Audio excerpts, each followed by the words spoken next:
All right, we are live. There is a lot to talk about today. The Silicon Valley Bank went bust. Was this failure brought on by bad business practices, or is it just a sign of things to come?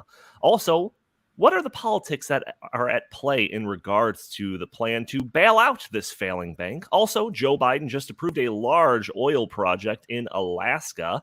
Has Biden reversed his position on fossil fuel production in the United States? We're going to talk about that. But more important than any of these stories, GPT lied to me. We're going to be talking about this and more in episode 389 of the In the Tank podcast.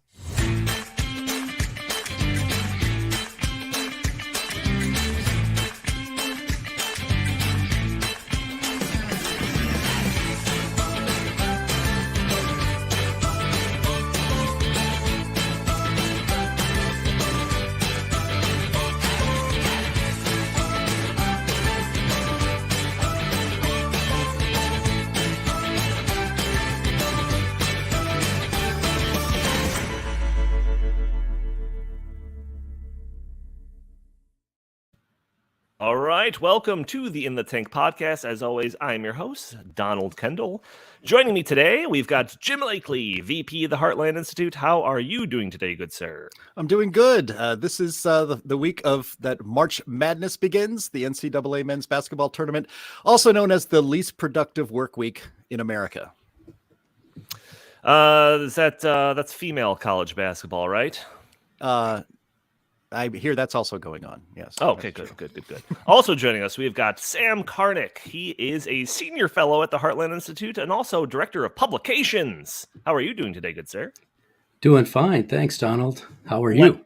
Oh, fantastic. You're a last-minute addition. Thank you for being flexible with us as we're kind of filling out the stable for our episode. You're welcome. All right. Audio, like I said, we got a lot to talk about, but before I get into anything, I do have to put that message out there to our audio-only listeners that are watching this show, listening to it on a Friday or Saturday. You can join us a day earlier on Thursdays at noon Central Time, where we're live streaming on Facebook and Rumble and YouTube and Twitter, and you can join the conversation, throw your comments and questions in the feed. Maybe we'll show your comment on the screen. Maybe we'll address your questions on the fly. Also, we do have that super chat function available if you want to guarantee that we'll address your question, as long as there's no profanity or craziness in those questions. And also, you can really help us out by just doing a couple of things for those audio-only listeners. Writing a review for us on iTunes is greatly appreciated. And if those are those listeners or watchers on YouTube can be so gracious, you can do a couple of things to help us out, hitting that like button, subscribing if you haven't already, sharing this content, and just leaving a comment under the video all helps break through these big tech algorithms that prevent content like this from being shown to more people. But like I said, there's a lot to get to, so I'm not going to belabor any of these points any longer. I want to get immediately to the Silicon Valley Bank, which Jim tells me he has plenty to say, so I'm going to open the door to him pretty quickly here. But late last week, I assume people are familiar with this, and this is kind of an issue with the timing of our show. We constantly reference this, that big news seems to break like either the minute after we end the show for the week or the day after on the Friday. And this past week was no difference. On Friday, Silicon Valley Bank went bust. The bank headquartered in Silicon Valley was the 16th largest bank in the country with more than $200 billion in assets. Many of its clients it serves were tech companies like Circle and Etsy and Roku. And this banking collapse quickly caused a bit of a panic. People started dumping stock or removing funds from other banks. This led to other banks being strained, including Signature Bank, a New York-based bank. A bunch of stories started going around about the fear of contagion and that the collapse of this bank was going to spread across the entire financial system and lead to something tantamount to the 2008, collapse. Is this going to be the Lehman Brothers collapse of 2023? That whole thing. It's still a possibility. I'm not saying that that's been ruled out or anything like that, but this fear was used as justification for the government to get involved. Our favorite thing that the government does. Regulators moved quickly. Signature Bank was taken over by the regulators, and the FDIC invoked a system risk exception, which allowed them to guarantee all deposits from the bank, Without this declaration, any deposits over the $250,000 mark, which was the current level of insured money in a FDIC insured bank, would be gone. As we stand today, the banking system is still reeling. A number of bank stocks have tumbled. Some have recovered, but there's still a lot of uncertainty out there. So this basically brings us up to date into where we are right now in terms of the goings on. Now we're left waiting to see what happens next, wondering what caused this, what's going to be the results of this, and where do we go from here? So, Jim, comments off the top, and also which avenue do you think we should pursue first in terms of talking about this subject? Well, there's immediately when this happened, there was all this talk like, well, this is a woke bank and wokeness is what brought them down. And then you saw people commenting that that's not true. But I think by and large, it's mostly true. And I'll try to explain here. This is the second largest or the second biggest bank failure in history, since 2008. And I think we're going to have, we may have more, but, what's important about this, I think one of the big takeaways is that the reason it was actually quite remarkable how quickly Joe Biden stepped in to say, don't worry, we're going to save this. We're going to save this bank. There was actually an attempt to do this the proper way. There was a buyer for this bank. And the Biden administration rejected that because for reasons, I think reasons to do with wokeness and the agenda of the potential purchaser that wasn't, let's just say, politically correct when it comes to this administration. But bailing this out was not like bailing out your local savings and loan. This isn't the government coming in and making sure that everyone who had their homes built by the Bailey brothers in It's a Wonderful Life don't lose their entire savings. I think it's important to stop, to do what you can to prevent runs on banks. But again, this was not a regular bank. The Silicon Valley Bank. This bank specialized in investing in startups in Silicon Valley, which is a wonderful thing to do. But as they developed, as the money became easier for them to acquire, I think it's actually a shame that Chris Talgo, who's usually on this program, is not here today because he's taking a PTO. I never would have approved it if I realized when he asked for that or day off that it was podcast day. But the portfolio of Silicon Valley Bank grew exponentially, very, very quickly. They went from like 15 billion a few years ago to more than 200 billion in assets that they were, again, lending out.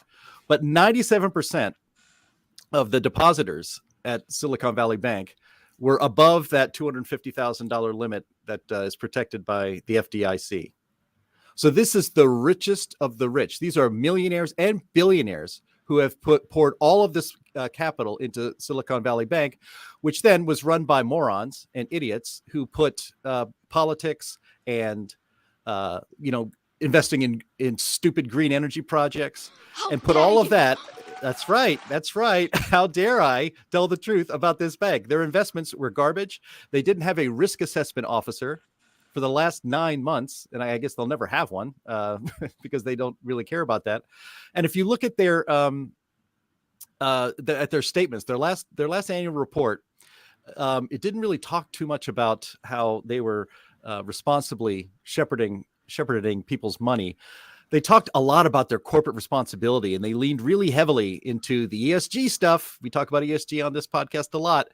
ESG was such a big part of what they were doing. They bragged about their climate and environmental finance and investment, their climate and environmental risk management, their climate and environmental impacts from operations. So there we go. 3 of them, top 3, all climate BS, diversity, equity, and inclusion across our leadership and our workforce and our supply chain and communities, and also community development, financial inclusion, and economic equality. These are not the things that they should actually be focused on. They should be focused on finding sound investments in Silicon Valley. Yeah, banking was number 12 on the list. Yeah, of course. So, it's been reported, and again, in Chris, you can go to Red State and look up Heartland Institute or Chris Talgo, and you'll find his latest piece. I think it was published yesterday. That Silicon Valley Bank donated $73 million to Black Lives Matter. They invested, they committed $5 billion last year towards, quote, loans, investments, and other financing to support sustainability efforts. Here we go again with the climate stuff.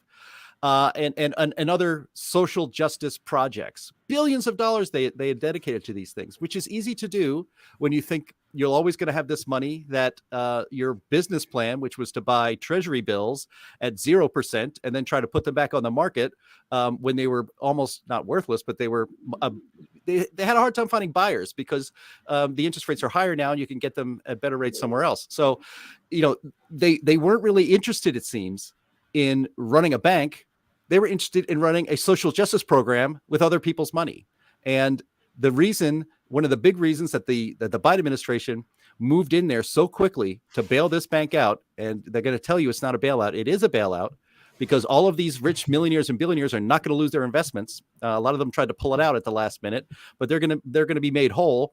And one of the people that's going to be made whole is Gavin Newsom, the governor of California. He personally lobbied President Biden to bail out this bank, and he has untold millions invested in Silicon Valley Bank, and he's going to be made whole. Isn't that great? Isn't it fun to participate in capitalism when the system is rigged and you could pick up the phone and call the guy who can rig it for you so you don't lose a damn penny?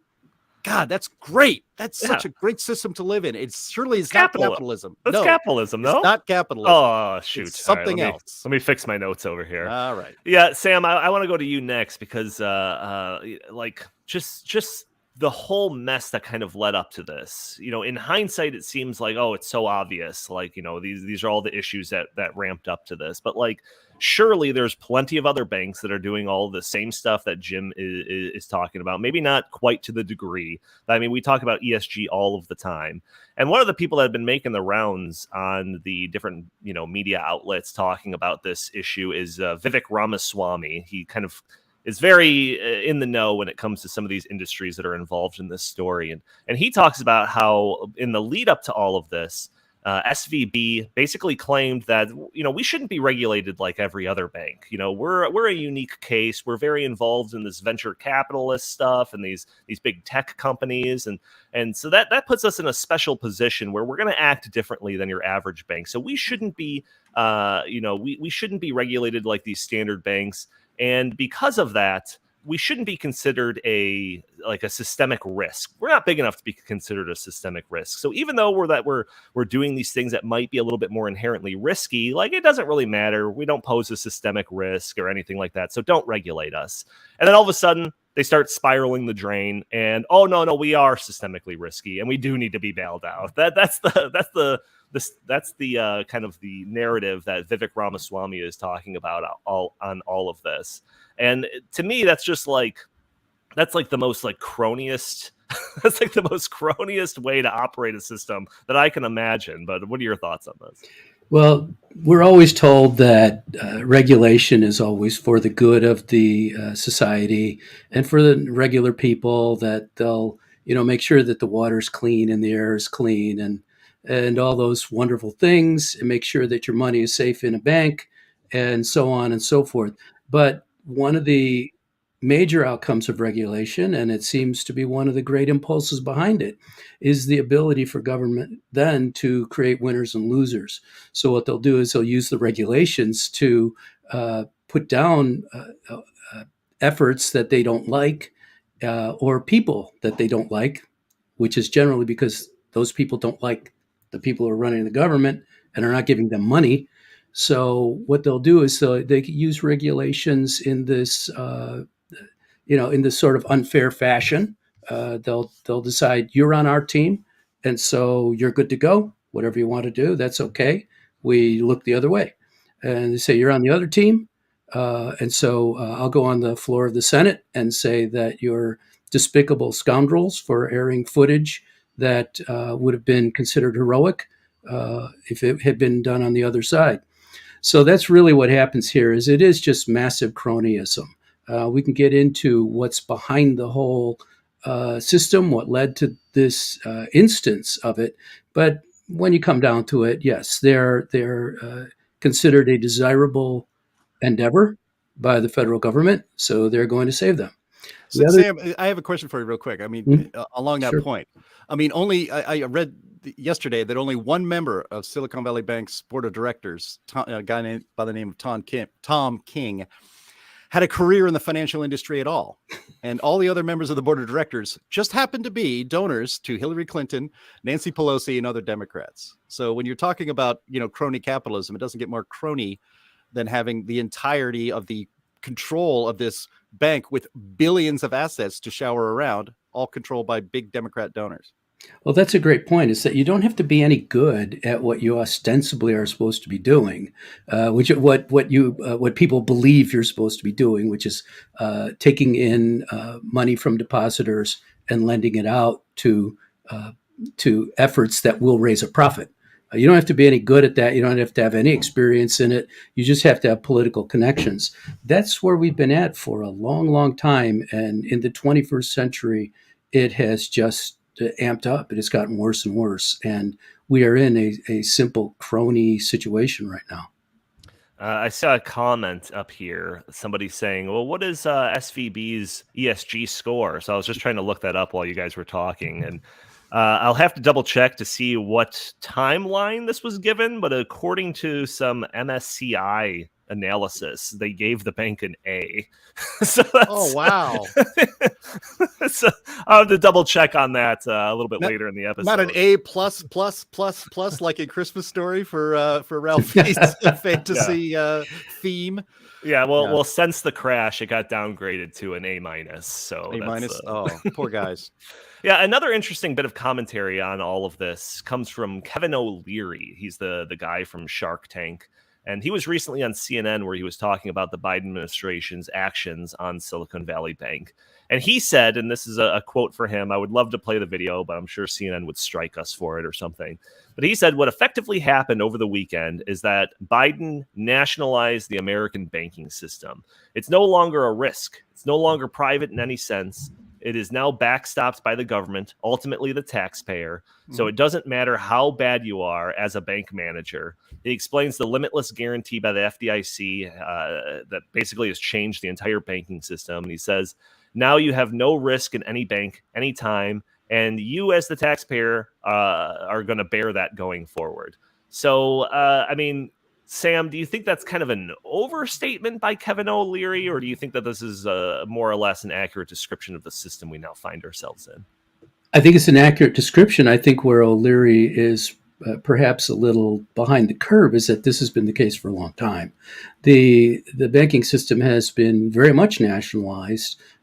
During the Trump administration, there was a little bit of a clawback, but not much. Look, when deposits are guaranteed up to $250,000, who is that to benefit? Is that really to benefit small depositors? No, it's to benefit the entire system. Sure. So that there won't be runs on the banks that will lead to metaphors. See, a big problem we have is all these metaphors. Is that, okay, there's a run on the bank and that will create a contagion. So I don't know how running creates contagions, but I do know that it is not a contagion. It is a bunch of people doing things based on what they perceive to be their best interests. And the same thing, we hear things about chains and nets and all kinds of other things. But what is going on here is that when you come down to it, this bank made particular mistakes that were their choices that they desired to do. And their depositors, it's kind of a black box what goes on inside these banks. You don't know what's going on there. You say, well, the depositors should not invest, not deposit their money in banks that are going to go under. Well, good luck with that. How do you know what these banks are doing? You just don't. So it's not a plausible system. It's not something where the market can say, okay, we get this. Now, it is possible to do that. It is possible for a system to develop in which there is an incentive for people to find out what the heck those banks are doing behind the scenes and make them transparent. But because we have the FDIC, no one does that. There's no need to do it because the government will do it for you. And when the government is doing something for you, it's controlling you. That's really what's happening here. And that's what's happening throughout the entire system. O'Leary is correct that it is basically the case now but it's been pretty much the case before there, because look what happened the day it happened. Well, the government was all over it. There's a good rule of thumb now that makes it a little bit more transparent. The higher the ESG score, the more likely that they're doing games like this. But, that's not financial advice, anybody. I see a comment in here from Harry R that says the insurance limit of $250,000 hasn't been changed in over 20 years. I don't think that's the case. I thought it was changed from $100,000 to $250,000 in the aftermath of the 2008 crisis. I could be wrong, but I think that is the case. And then the suggestion now is that it's not a $250,000 limit; it's infinite. Yeah, at least it was right. infinite in this case. And sure, oh yeah, no, it's just a special case. Yeah, right into the next special case. Let me jump in here, Donnie, for a second, because one of the things that's going on here is that, yes, it doesn't really matter what the limit is. The fact is the limit creates moral hazard on its own. However, the important point here is that what this does, and you can look at it from the perspective of the current situation. You got the 16th largest bank in the country, basically going under. Well, what we've had since 2007 and 2008, the response to it is the consolidation of deposits and economic activity in fewer and fewer, larger and larger banks. Mm-hmm. And this is easier for the federal government to control. So when you have just a few people you have to jawbone, it's a lot easier than having to jawbone a whole lot of people. Plus, when you have just a few people that you have to corrupt, it's a lot easier than having to corrupt everybody. Because, as you said, now when they make these investments and they're based on ESG and DEI and other considerations that don't, and global warming, things like that, that are not truly connected to what are the best uses of resources, which is what is going to make you the most money ultimately. When you have those considerations, then you have a poor use of the resources of your society. And in order to make those resources be used poorly, which you want because you want to accomplish certain things. So in order to do that, you need to drive people out of the alternatives. And so that's why it's great to have, from a government perspective, to have this kind of concentration into an oligopoly. And that's why it's creating oligopolies throughout the economy and has been doing so for decades. Yeah, there's sorry, Jim, I was going to throw it to you, but I do want to touch on one more aspect of this that I find very interesting. And that is, with any big event, there's always conspiracy theories that kind of go along with it. So I want to touch briefly on conspiracy theories. Let me put on my tinfoil hat for just a second here and touch on this, because it's one of my favorite kind of subject areas when it comes to any topic of kind of the modern current events. But anyways, there's been a lot of chatter that this is the start of a crisis that's going to be used to usher in a seemingly long-awaited digital currency. And let me just stop there for a second and say that the long-awaited digital currency part is not part of the conspiracy. That is 100% factual. A CBDC, or a central bank-backed digital currency, has been kicked around for a few years now. Joe Biden, about a year ago to this month, issued an executive order ordering various departments in the federal government to explore the idea of a CBDC. The Federal Reserve has produced reports on the concept, and the U.S. isn't the only one. There's something like 100 countries out there that are exploring the idea of creating a national CBDC. Also, our favorite organization, the World Economic Forum, just this January published a piece titled, "Can Central Bank-Backed Digital Currencies Help Stabilize Global Financial Markets?" And what do you know? The global financial markets seem a little unstable, so it seems like the plot is kind of writing itself on this. And one article that I was reading suggested, quote, CBDCs can be pitched as a more secure and traditional banking more secure than traditional banking and more regulated than traditional cryptocurrencies. Further, since the FDIC is now fully guaranteeing deposits in failed banks, you're practically doing banking with the Fed anyways, so why not just cut out the middleman? So, Jim, I'll throw it to you, and you can take this in any direction that you want. But, conspiracy theories, I've heard crazier ones in my time. What do you think?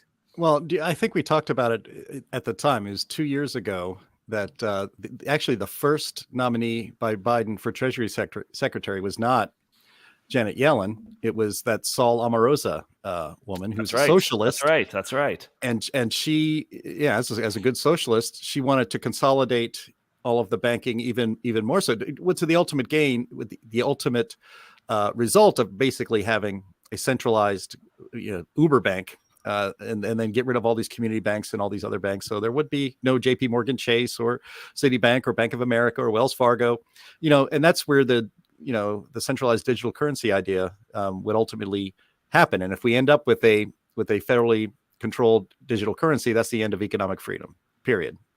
We live in a society in which private investment and your desire to do whatever you want with your own money goes completely out the window. But the instinct of this administration was to appoint a Marxist as the Treasury Secretary of the United States. So that kind of tells you where things are going, but or could go, and hopefully won't go.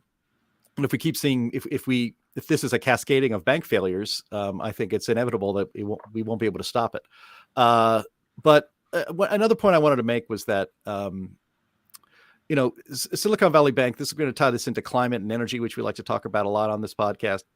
SVP had boasted on its website of having 1,550 climate tech and sustainability clients in its portfolio.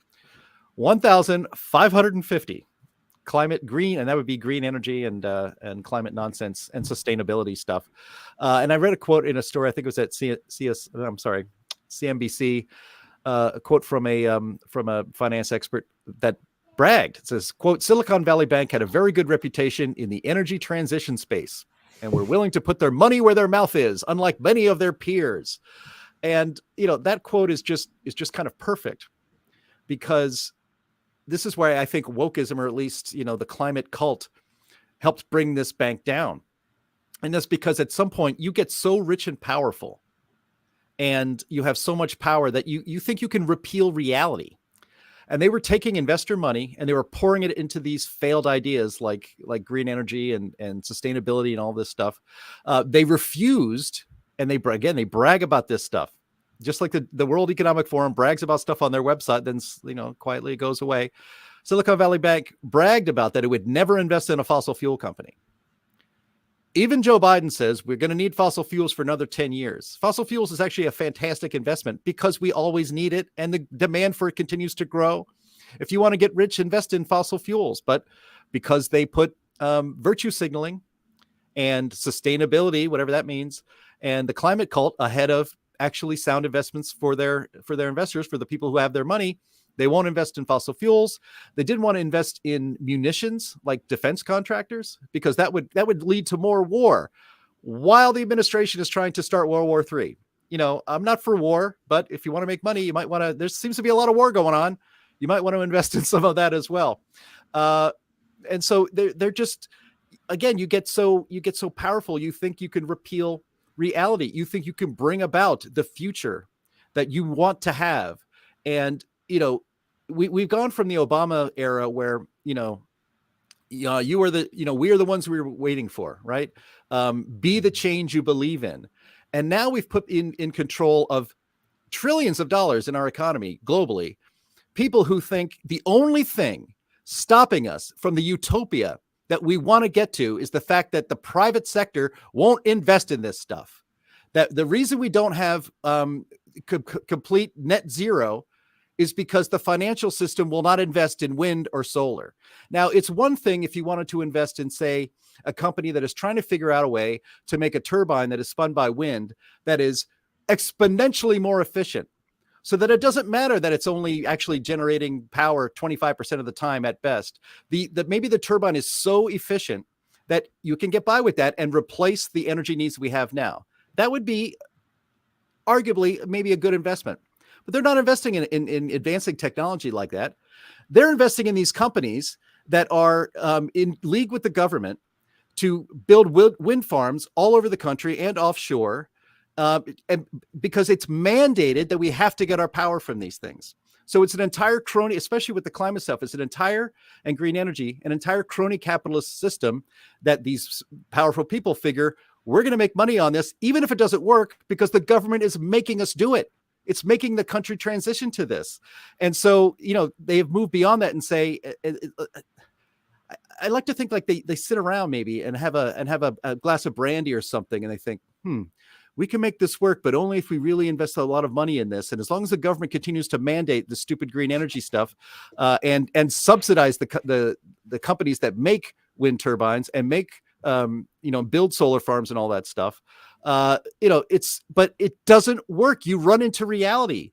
The reason we're not going to get to net zero is because we will die with that. The economy will collapse and people will die. We cannot run this society on sustainable energy systems. And in fact, you even see it now in Europe. I think the UK saw it this morning. They're now going to, I believe, going to start to label nuclear as sustainable and green again, because they realize people are going to die. It's either this or burn coal. And if you guys really care about the air, we need to go nuclear. And so, reality eventually hits you in the face, and reality hits Silicon Valley Bank right in the face. But, and again, with this bailout, I mean, do you think, people are blaming, and maybe Sam can get into this more because I think he knows more about the subject than I do. And that's, the federal regulation of our banks, and where were the regulators is one of the big questions. I mean, and I thought to myself, do you think there was going to be a Biden administration regulator that was going to tell Silicon Valley Bank that they were buying too many government bonds?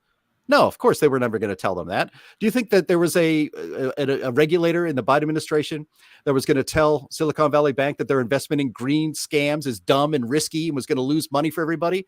Of course not. No, it's virtue signaling. It was the moral investment to do. And again, they've convinced themselves, and it's fantasy, but they've convinced themselves the only thing stopping us from finally getting to utopia is the fact that the financial sector will not invest enough into this stuff. That's not the case. The reason we won't get to utopia is that we can't, and all this stuff doesn't work. Yeah, well, I think the story is going to continue. So, I'm sure we'll have plenty more to say, but I do want to get on to our next topics. We're at the halfway mark already, so I want to get to our next topics. And the next one is something that Jim was kind of touching on already. And as our constant listeners know, we at the Heartland Institute focus a lot of attention on the energy sector, energy being the master resource on which the rest of the economy is built. And since Joe Biden was elected, we've extensively covered his actions of his administration to undermine America's energy sector.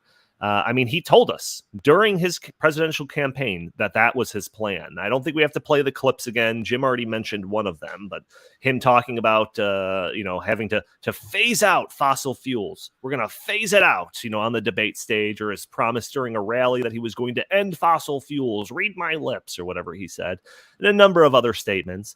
And true to his words, his actions so far as president align with those statements. And, we've also covered statements and actions by him that kind of seem counter to this. I remember just a few weeks ago, I think, Jim, you already mentioned this too. Maybe it was a few months ago. I think it was during the State of the Union address where Biden conceded that we were going to need fossil fuels for another multiple decades or something like that. Well, Biden's latest actions might be his most pro-fossil fuel move yet, at least from a surface level perspective. On Monday, Biden approved an $8 billion plan to extract 600 million barrels of oil from federal lands in Alaska. This is being referred to as the Willow Oil Project. And before you get too excited, Biden already promised that all of this oil is going to Ukraine. I'm joking, everybody. But yeah, this move seems completely, it contradicts completely his held positions and those positions of the climate change alarmists. We're already 3 to 4 years into AOC's 12 years to doomsday timeline. And I'm no math whiz, but I think that only means that we have 8 to 9 years before we're all dead. So you might expect the Greens are livid about this decision by the Biden administration. There's already been a lawsuit filed by a coalition of environmental groups challenging the administration's decision. So, Sam, do you have any just kind of off the top comments about this decision by the Biden administration to approve seemingly such a large project in Alaska? This looks like Biden's Sister Soldier movement or action. Do you remember that Sister Soldier when Bill Clinton was first running for the presidency in 1992? He came out. Well, you must know history, Donnie. You seem pretty good at that. But the point is that he was running into a lot of suspicion about what a weird character he seemed to be, and what a strange family he was from, and what a strange family he had built, things like that, and what a awful kind of culture was in Arkansas. So he came out and he said, "Yeah, I'm against this Sister Soldier." This is some rapper who was known to be, kind of spicy in her raps, the lyrics, and so it's like, okay, so that was an attempt for Clinton to solidify himself with blue collar workers, because there were still a few blue collar people who voted for Democrats at that time, and so what's going on here is that this is Biden's Sister Soldier movement. No one believed Bill Clinton. No one not wearing a blue collar or a tinfoil hat, perhaps, believed that Bill Clinton didn't like Sister Soldier and probably didn't listen to her all the time, and was not a big fan of rap music. It was that he couldn't care less about Sister Soldier. It's fine if the whole country went crazy. It was okay with him as long as his cronyist plans went through. So this is the same thing. First of all, Biden's forced to do this. It's very clear that they were going to lose the lawsuit that was pending here, brought by the oil company that has the rights to the property. So what happens here is that Biden says, to himself, "Hey, look, I've got an opportunity here to have a Sister Soldier movement. I can tell everybody, yes, I'm a practical guy. I recognize that we're in a transition. We're not already there yet. It's not 2030 yet. We've got a full 7 years to go. So we can pump some oil out of the ground and it'll be okay." And then, of course, the great thing about this is, just like when Clinton criticized Sister Soldier, he got a whole lot of heat from the left. People were saying, that Bill Clinton, he's too conservative. And Bill Clinton saying, yeah, throw me in that briar patch. Please, I love it. So what happens here is that now you've got far left people like, the usual suspects and all the environmental groups saying, this is terrible. Biden has just sold us down the river. This is awful. And normal people hearing that will say to themselves, wow, that Biden's okay. He's running a middle ground. He's in the middle of the road, right between the crazy lunatic conservatives who would just absolutely pave over all of Alaska and, kill all the polar bears with the clubs. And then he's got on the other side, he's got people who would say, "Oh, you can't do anything. You can't burn anything. You're just going to have to, I don't know, burn grain in your stomach in order to heat your body." Mm-hmm. I'm right in the middle. I'm the good guy here. These people are all crazy and they're evil, and you got your Mitch McConnells of the world. What is he even up to? That bad guy. So this is his Sister Soldier movement. A side note, I would not recommend using a club to go after polar bears. You probably need something like an AR-15, but you might need a little bit more firepower than that. You can't get those, but maybe clubs are great. Clubs are great for seals, but not so much for. Maybe you could get an assault club. Jim, you were shaking your head during some of that. I think that's kind of the main, like the narrative that's out there, that he's doing this to try to present himself as some moderate. He's not a radical. You were shaking your head. What's your bone to pick with those statements? Well, I mean, I found it kind of funny. It's like, gosh, if I didn't know any better, I would have thought that Biden either asked for or certainly expected the environmental left to sue him to stop him from approving this. I don't know. Maybe it's just me. I'm being cynical, and that would certainly, be good for him politically to be sued by the environmental left, so he can pass himself off as some kind of moderate on energy, because he'll say, "I did, after all, say that we need to stay on fossil fuels for the next decade." But look, the Heartland President James Taylor was on a radio show in Indianapolis, your neck of the woods there, Sam Karnick, on Tony Katz Today on Monday. And James Taylor is like, this is all, this is fake. I mean, it's completely fake. The Trump administration is called the National Petroleum Reserve because it was set aside for energy exploration. It wasn't called the National Polar Bear Sanctuary. It was called the National Petroleum Reserve because that was where the oil was. And this was going to help, solidify America's energy security. As every oil project is, it's long delayed. And finally, as you said, Sam, Biden really didn't have any other choice but to approve it, but he approved just some of it. He didn't approve all of it. So actually, ConocoPhillips really should be suing him, not the environmentalists. Maybe sue everybody. Let's keep this stuff in the ground, I suppose. And that's kind of the technique of the environmental left, is to sue to keep all this oil in the ground. But the analogy James Taylor made, based on what we could be getting out of the National Petroleum Reserve and what the Biden administration is allowing us to get out of the Petroleum Reserve. He said, it's kind of like you're starving on the street and you see a rich man come by with a loaf of bread. He tears off a tiny little crumb, throws that to you, takes 2 bites and throws the rest in the garbage. It's a complete waste. I thought that was a really, really vivid analogy. Look, it's amazing. I'm actually shocked that ConocoPhillips still even wants to do this. I suppose you are an oil company. You really need to exploit oil, especially in your own country. But when the Biden administration says to the oil companies, this is more proof that we're run by morons. Biden tells the oil company, I'm going to put you out of business in 10 years. But here, invest in this extremely expensive project up in the middle of nowhere in Alaska, get the oil out and send it to the gas stations. Like, he lives in magic world. He doesn't realize that there's a lot of processes, but we'll just stick it in the ground. We'll pipe it down. It'll go into the gas stations. The gas stations, the prices will come down because I've already told the gas station owners, you better lower those prices. Damn it. The people need cheaper gas, while making every policy possible to make good, strong, positive energy policy in this country more difficult. So not only that, but the Biden administration, while allowing a little bit of this to be exploited, shut off another, 10, 13 million acres of places where oil is off from drilling.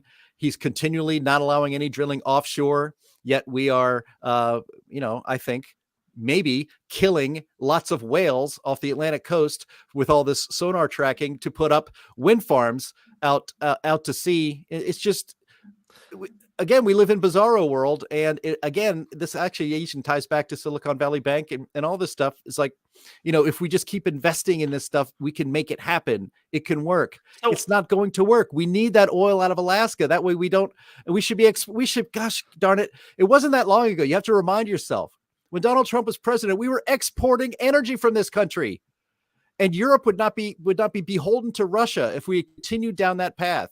And there's nobody who gets energy out of the ground cleaner and more efficiently and more profitably than the United States.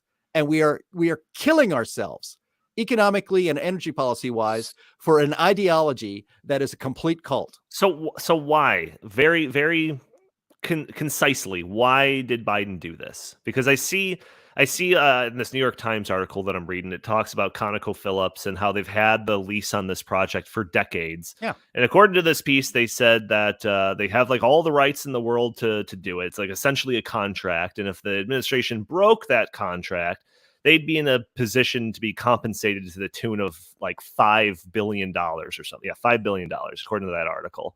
But like, right. Does this jive with you? I mean, $5 billion. So what? The government spends that in its sleep, literally. And to stave off the world's demise because of climate change, like I wouldn't figure the government would even flinch at that. So why? Very concisely, why did Biden do this, Jim? I think because the government was going to be sued for $5 billion. And like you said, they could just print it and send it digitally to them. But would you rather collect taxes on the company when they're extracting oil or pay them to not extract oil? I think, that's a pretty easy call. Yeah, I think there is definitely some political calculus that's going in on all of this. It's not going to work. I believe that too, but I don't think anyone's going to buy it. Sam, I want to give you last words on this because I do have one more topic I want to get to. Good. I don't think the Biden administration cares much about the taxpayers having too much of a burden on them. and certainly $5 billion, as you said, Donnie, is nothing. I think that what's going on here is the lawsuit was becoming ripe. A decision was going to come at some point soon. And Biden simply, they made a calculation that we can give with the right hand and take back with the left, so that we can please everybody. Everybody will take some bit of it from it that they like. And that's what makes for a great sister soldier movement, is that motion, is that everyone will see what they want to see. And so he comes off as a good guy. That's the whole technique of being the blue collar Democrat. Yeah, I think there's also an element of just like, like Jim, you mentioned you can fantasize all day long, but eventually reality is going to hit you in the face. And if these people truly believe that we can power this economy and all of this stuff with wind and solar, like, then there would be no reason in the world to open up this land for more drilling. Like, there at least is a modicum of reality that has to factor into this decision. That's like, yeah, I can go on and stump on, the ideas of wind and solar all day long. But when the cameras are off, like, we need some real energy here. Like, that's got to at least factor in a little bit. Well, you would think, but look, I'm waiting for, it won't be long. I really believe this. I'm usually so cynical about this stuff. Yeah, me. But I'm waiting for I think it won't be long till the reality of us basically converting our entire personal vehicle fleet to electric. That's going to, I think, very quickly come to a head. So we're going to need that oil. We're going to need to refine gasoline in this country to keep people on the road, to keep goods coming and going. I mean, I still can't believe that we have to have this conversation, that it is impossible to convert our current fleet of vehicles, commercial and personal, into all electric within the next 100 years. We couldn't do it. And so I think that reality is going to be hitting people in the face real fast. Yeah, no doubt. No doubt. All right. There's one more topic I want to get to. I want to make sure that I have plenty of time to get into this, because as Jim knows, actually, Jim, you said this to me when I was telling you about it the other day. You're like, wow, Donnie, I don't see you get too upset about certain things. And you seem to be really upset about this topic. And it's true. It's true. I'm a very go with the flow type of a guy, but this story has absolutely irked me in multiple different ways. So I want to get into it here. So as many of you listeners know, I am deeply interested in futurism and new technology stuff. And when OpenAI dropped their ChatGPT program just a few months ago, it blew my mind. I insisted we dedicate an entire episode to this new artificial intelligence. We talked about how powerful the AI was and how it was going to reshape the economy in the future. And don't get me wrong, I still feel that way. And I still regularly use ChatGPT in my day-to-day life for a whole host of different reasons. I'm also very aware of the potential repercussions of artificial intelligence, everything from potential job disruptions to a Terminator kicking down my door one day. Anyways, something happened to me the other day that left me absolutely shook. So I was doing some research on this Silicon Valley Bank. And I was listening to a clip of the Vivek Ramaswamy, who was talking about the thing that I had mentioned, attributed to him at the front end of this whole conversation, that SVB in the past had said, oh, no, we shouldn't be regulated like normal banks. We're not systemically risky or anything like that. So you don't regulate us and all of that. So I started Googling to find support for that statement and find some articles that would support that.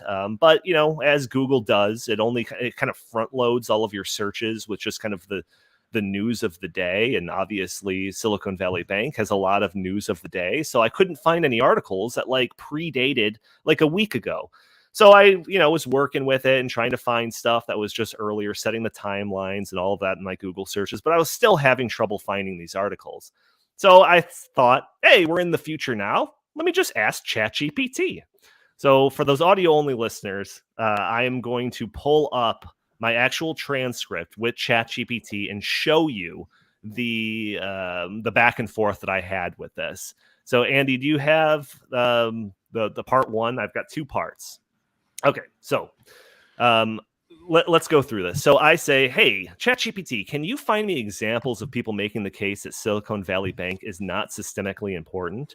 And it goes through and gives me a whole bunch of information about arguments that would determine whether or not a bank is considered systemically risky or not, or anything like that. And I thought, okay, this is interesting, but like, I want sources. So go down to my next thing. I said, can you find me examples of people making this case?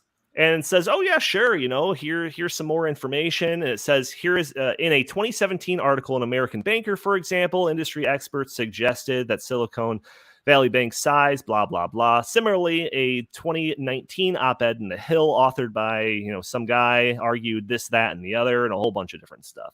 So I'm like, oh, fantastic. I'm going to find those articles. I couldn't really find them. Go back up a little bit. So I said, I can't find these articles. What are the titles to these articles that you reference? And it says, oh, certainly. Here you go. The first title is Why Silicon Valley Bank Isn't Really a Systemic Risk by Ian Carr, an American banker, published in October 11th, 2017. And the second one, here's the title, here's the author, here's the publication date. So, oh, fantastic. I'm going to put these into Google. I'm going to find these articles. I'm going to use them as a reference for something. I couldn't find the articles. Couldn't find them. Right. So then again, my conspiracy mind starts going and I start thinking, wow, maybe these articles were taken down. Maybe the players that are in this game took these articles down. So I put them in the Wayback Machine. I go to archive.org and I'm looking and there's no sign of these articles anywhere, as if they're completely scrubbed from the internet. So then I ask it, all right, can you give me the first sentence to each of these articles? Because then I can copy and paste the certain fragments of those sentences and search them and find these articles. Again, I cannot find them. So then I just think, oh, I'm being stupid. Let me just ask it to provide a link for me. So I say, hey, those articles, can you provide me a link? Scroll down a little bit, Andy. It says, or sure. ChatGPT, not really, Andy. Go ahead. Yeah, it says, sure, here are the links to those two articles. And it gives me, again, the title, the author, the publication, and the link to it. So again, I put those in, can't find it. Put it into archive.org, can't find it. They don't exist. So go down a little bit more. Is that the end of that one? Okay, that's the end of that one. Go to part 2. So anyways, I keep hitting these roadblocks. Like, where are these articles? Were they taken down by some nefarious sources or anything like that? So I start over with ChatGPT. And I say, hey, ChatGPT, can you find me, go all the way to the top of this one. Can you find me some articles that talk about, the SVB and them being considered a systemic risk? And it says, oh, yeah, absolutely. Here's 5 articles, again, with the titles, the publication date, and even a 1-sentence description of what those articles contain. So I was like, all right, fine, great. Let me find these articles. Scroll down, Andy. So then I say, so again, I cannot find these. I cannot find these articles. So I start getting really skeptical. And I say to ChatGPT, are these articles real? And now I'm going to read for you what this next one says. So go down. It says, I apologize for the confusion. As an AI language model, I generate my responses using machine learning algorithms that draw on a vast amounts of data, text data. The articles I provided are not real articles, but rather examples of the type of content you might find in a search related to Silicon Valley Bank and systemic risk. If you would like me to find real articles on this topic, please let me know, and I'd be happy to search and provide you with relevant sources. It made them up, all of it. So then I say, yeah, I need real articles, please. And it says, oh, certainly. Here's a bunch of real articles about Silicon Valley Bank and its potential as a systemic risk. And it lists off a bunch of different articles, some of them exactly the same as the list of fake articles that it gave me. So again, I search for these on Google. None of them exist. They don't exist. Look what it says at the bottom. Look what it says at the bottom. I hope these real articles provide you with some useful insight into Silicon Valley Bank and its potential as a systemic risk. So again, none of them are real. So I say, are these articles real? Scroll down, Andy. And it says, yes, all of the articles I provided are real and were published by reputable news outlets. So I say, all right, fine. Can you provide me the links to these articles again? Certainly. Here are the links to those articles that I just previously mentioned. It gives me the links. I type them all in. None of them exist. They're all fake, 100% fake. I hope you find these articles informative and helpful. Go down, Andy. So then, I say, I don't think any of these are real. You're arguing with it now. You're arguing. Look at this. And it says, I apologize for any confusion. Here are the correct links to the articles I previously mentioned. Again, I apologize for any confusion caused by my previous response. And I say, none of these articles are real. Are you making this info up? And it says, I apologize for any confusion. It appears as my previous response contains some incorrect information. I can assure you that I'm not making up any of this information, and I will do my best to provide you with accurate and helpful responses. Here are some real articles about Silicon Valley Bank and systemic risk. It gives me more articles. It gives me more links, and they are all fake. They're all fake. So then I say, this is all fake. Why are you lying to me? It says, oh, I apologize. And maybe there's some fake information in there, but I'm just conveying you information. I apologize if there's any misinformation in those articles.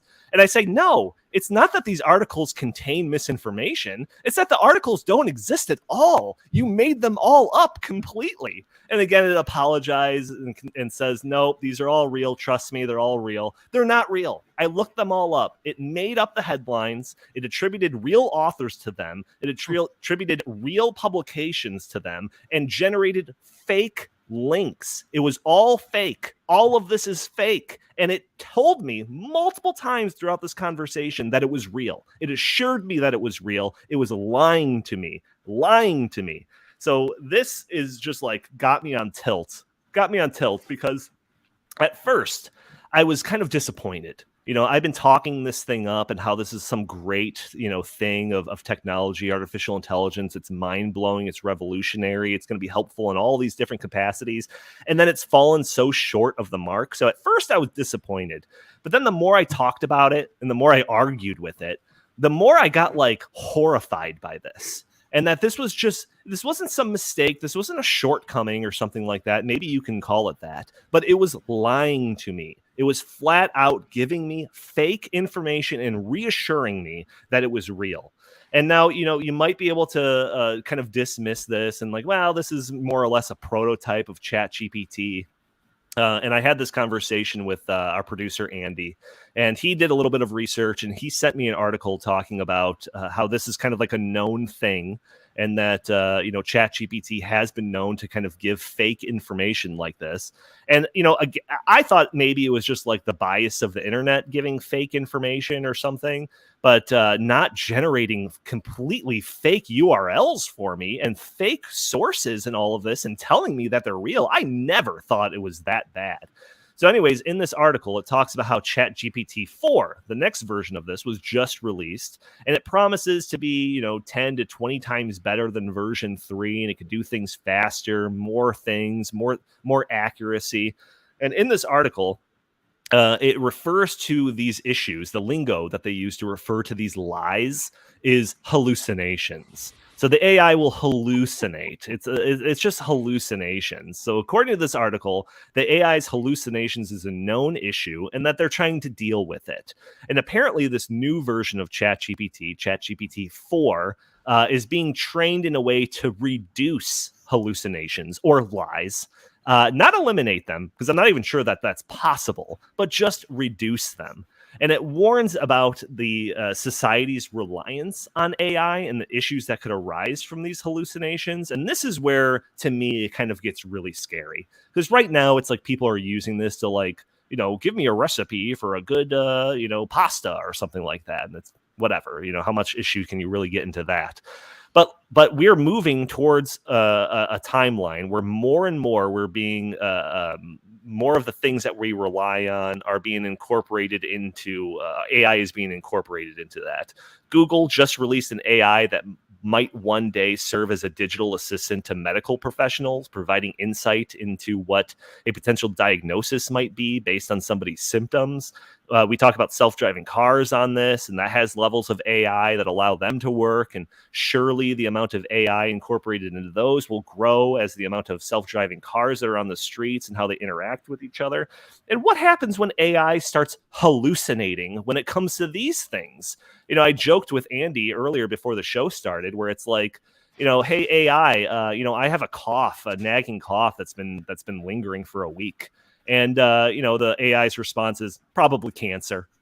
And he'd be like, oh, no, I just had a screening. It's not cancer. I don't have any cancer. It's like, no, trust me, it's cancer. Like that's what I'm talking about, man. When this thing could just lie like that, I couldn't get over it.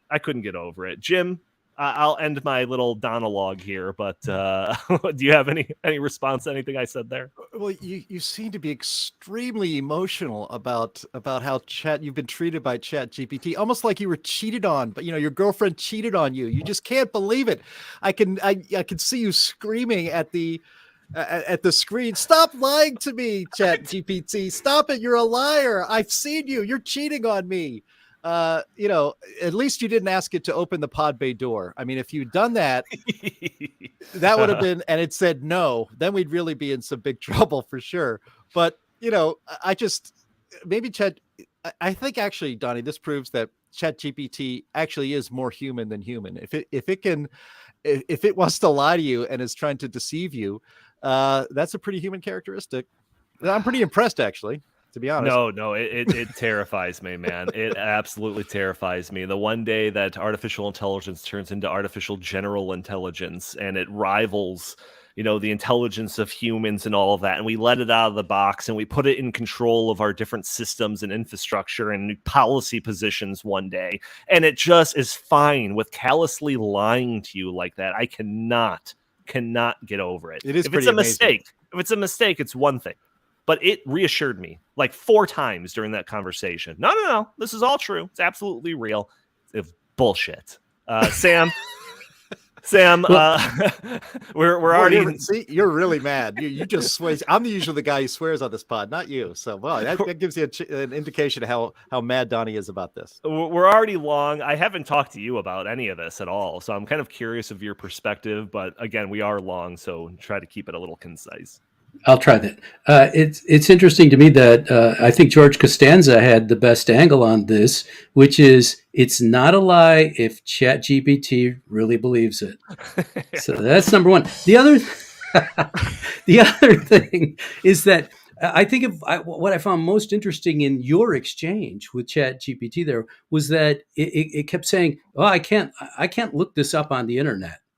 It's like, whoa, anybody can do that. Kids can do a search on the internet, unfortunately. And at ChatGPT, well, I can't look this up on the internet to see if any of those articles actually exist. So what I get from this is that ChatGPT is like one of those people that wants to please you, a people pleaser. That was saying is you put in, hey, what's the weather like today? Well, it is storming.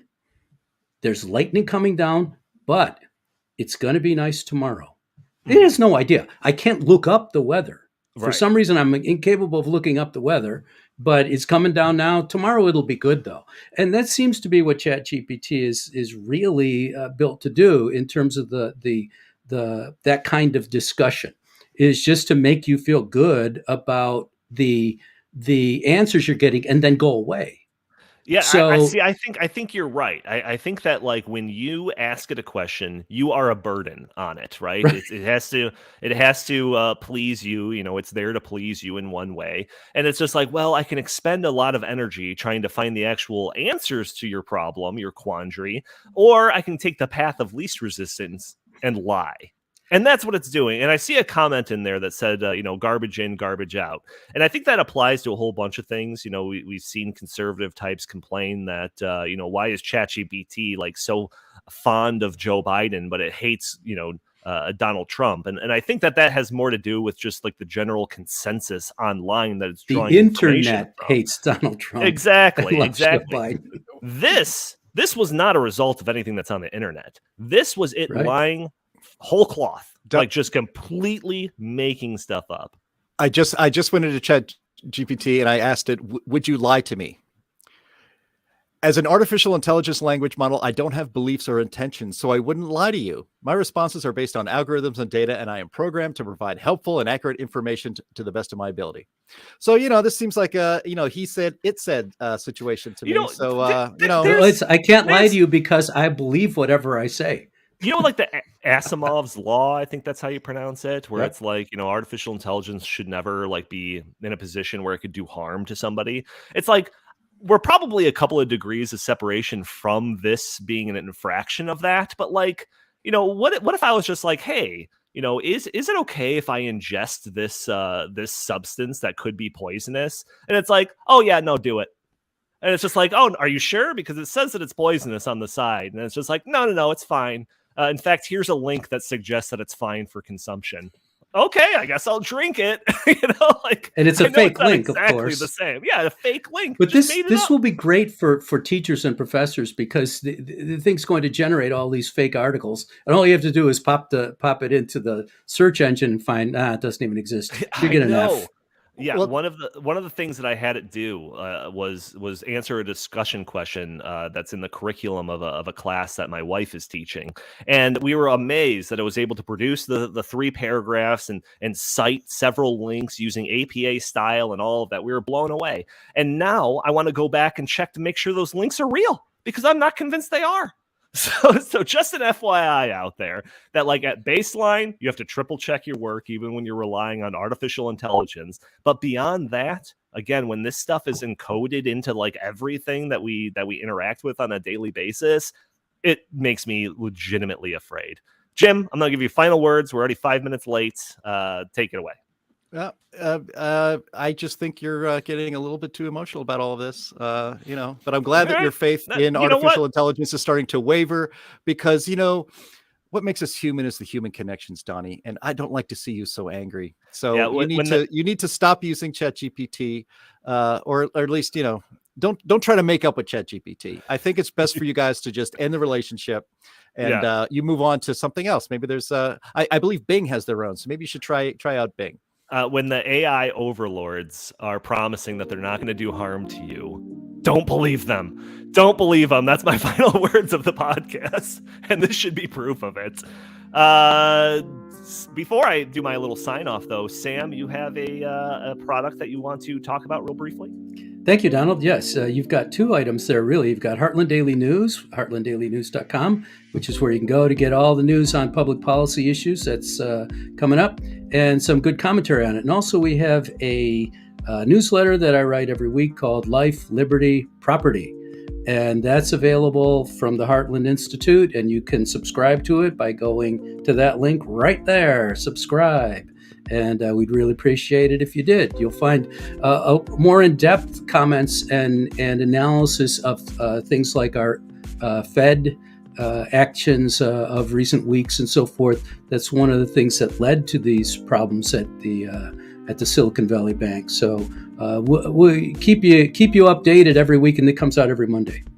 All right, fantastic. Listeners, I want to thank you for joining us for this episode. Join us every week for a new episode of the In the Tank podcast. For those audio-only listeners that are catching the show on a Friday or later, you can join us a day earlier on Thursdays at noon Central Time, where we are live streaming the show on Facebook and YouTube and Twitter and Rumble. You can join the conversation, throw your comments and questions. Maybe we'll show your comment on the screen. Maybe we'll address your questions on the fly.